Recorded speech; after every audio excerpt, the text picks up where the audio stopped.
Hello guys, welcome to another blog. আজকে blog হলো eco পার্কের। Hello guys, our eco park.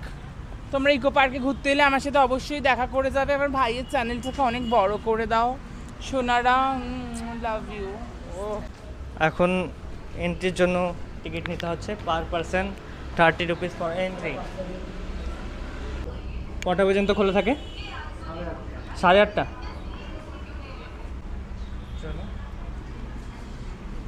ये तो हमारा 5 जन। ये है हमारा मामा जी, ये हमारा छोटो भाई, ये भी हमारा भाई लगता है, और ये हमारा दादा साहेब। टिकट 5 जনের জন্য।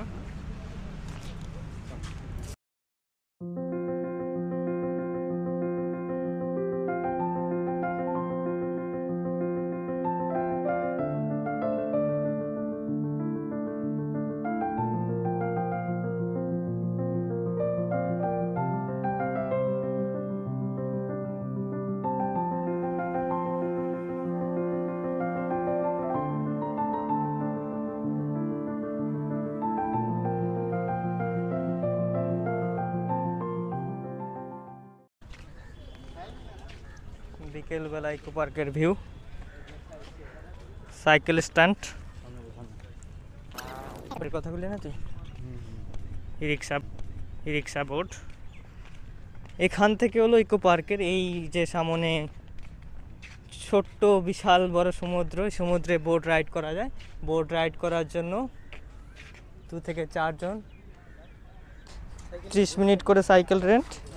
একটা সাইকেলে 2 জন রাইড করতে পারবে 30 মিনিটের জন্য, অনলি 150 টাকা।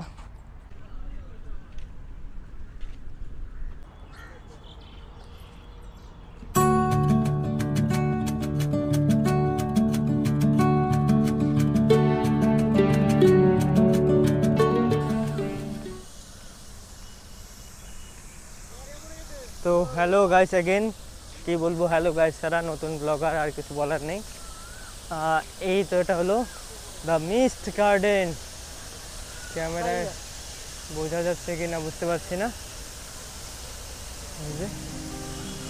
এই গরমে শান্তি দেওয়ার জন্য এটা হচ্ছে মিস্ট গার্ডেন। আমি এই তো এবার দেখা যাচ্ছে এগুলোর থেকে এরকম করে মিস্ট মানে কুয়াশার মতো করে জলগুলো পড়ছে, লোককে ঠান্ডা করে দিচ্ছে। এই গরমের দিনে, এত গরমের মধ্যে একটা প্রচুর একটা ঠান্ডার বরফ পড়ছে, বরফ বরফ स्नोफॉल हो रहा है बे। इधर आके हमको सुकून मिला। इसमें बता तुझे कैसा मिला, क्या लगा? আমরা এতক্ষণ থেকে এই পাশ দিয়ে আসলাম, অনেক গরম লাগছিল। এখন এখানে আসলাম, একটু ভালো লাগছে, ঠান্ডা একটু। মধু মধু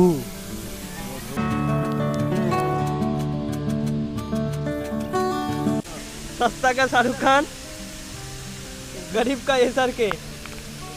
ये देखो गाइस, ये है। হ্যালো গাইস, সবাই দেখুন শাহরুখ খানের পুলা। মানে আমরা ঘুরতে যাচ্ছি, দেখুন পার্কের ভিউ দেখুন, একদম অসাধারণ লাগছে। কি বলবো, এসে অনেক ভালো লাগলো। আর আপনারা যদি আসতে চান তাহলে এই ইকো পার্কে আসতে পারেন। দেখার মতো অনেক কিছু আছে, দেখতে পারেন, ঘুরতে পারেন। আশা করি খুব ভালো লাগবে। এই পরন্ত বিকেলে ইকো পার্কের ভিউ, সাথে এই সূর্যের দিগন্তে সূর্য যে ডুবে যাচ্ছে তার যে একটা ভিউ, অসাধারণ ভিউ। এখন আছি এই ইকো পার্কের মাস্ক গার্ডেনের সামনে। এখানে বিভিন্ন ধরনের মাস্ক বানিয়ে রাখা হয়েছে। এই তো এন্ট্রিতে এই দুটো মাস্ক,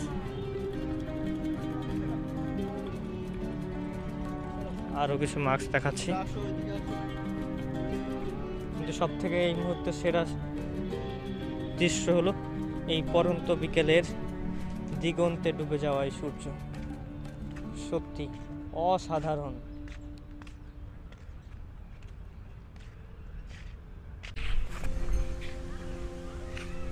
খুব মনোরম পরিবেশ, কি সুন্দর হাওয়া চলছে, এই তো গাছের পাতা থেকে বোঝা যাচ্ছে। এই বিকেলবেলায় এত সুন্দর একটা মনোরম ঠান্ডা আবহাওয়া। What a feel.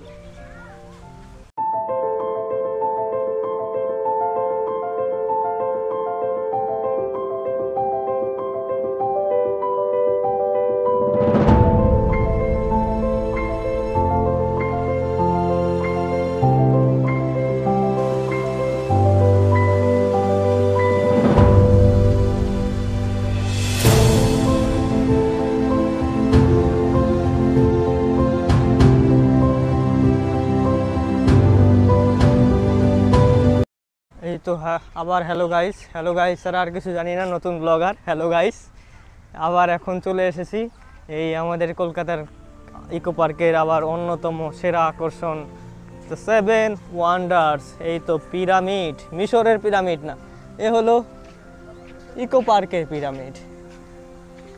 দাদা, টিকিট কাউন্টারটা কোন দিকে আছে? এইখানটা।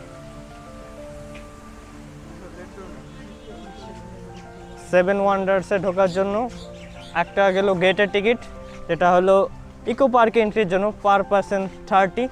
এখন হলো 7 ওয়ান্ডার্স।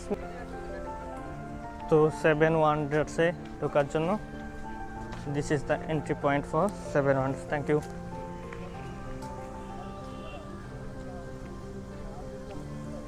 দ্য গ্রেট পিরামিড, মিশরের না, এটা হলো আমাদের কলকাতার ইকো পার্কের।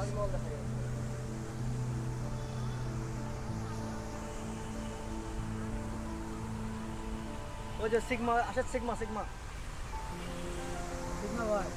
আচ্ছা,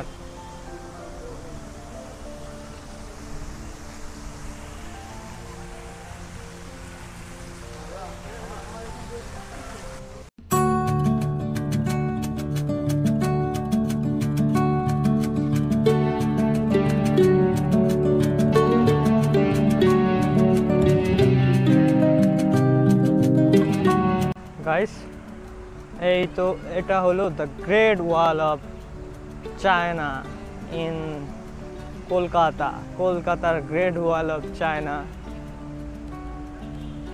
এটা হলো Colosseum, and again this is the most attraction of Kolkata eco park. Eco পার্কের সব থেকে অ্যাট্রাকশন হলো এই আমাদের ইকো পার্কের তাজমহল।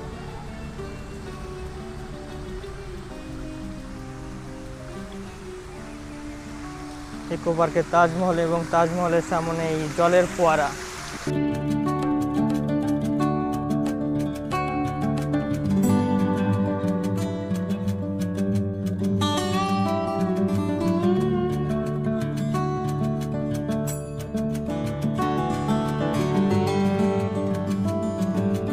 আমি দেখাচ্ছি এই তাজমহলের ভেতরে কি আছে।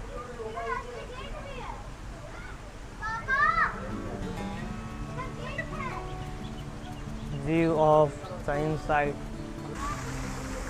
ये मामू जान, मामू इधर तो देखो, पीछे देखो, पीछे पीछे। মাথাটা এত বড়, এর তুলনায় এর হাত, বডিটা অনেক ছোট, ওই জন্য একে শুধু মাথা বলেও বলা হয়। এটা ইকো পার্কে মোয়াই। তো ক্যামেরার চার্জ শেষ, এ কারণে আজকের ব্লগটা এখানেই সমাপ্তি করতে হলো। এইটুকু আমি ক্যামেরা দিয়ে করতে পারছি না, আমার মোবাইল বের করে আমি মোবাইল দিয়ে এই ব্লগটুকু লাস্টেরটুকু শ্যুট করছি, আর হয়তো দেখাতে পারলাম না ইকো পার্কের বাকিটা। তো বাকিটুকু আমি নেক্সট কোনো ভিডিওতে আমি দেখানোর চেষ্টা করব। Till watch my blog and please subscribe my চ্যানেলটিকে সাবস্ক্রাইব করুন, আবার আমার এই চ্যানেলের সাথে থাকুন। ধন্যবাদ, থ্যাংক ইউ।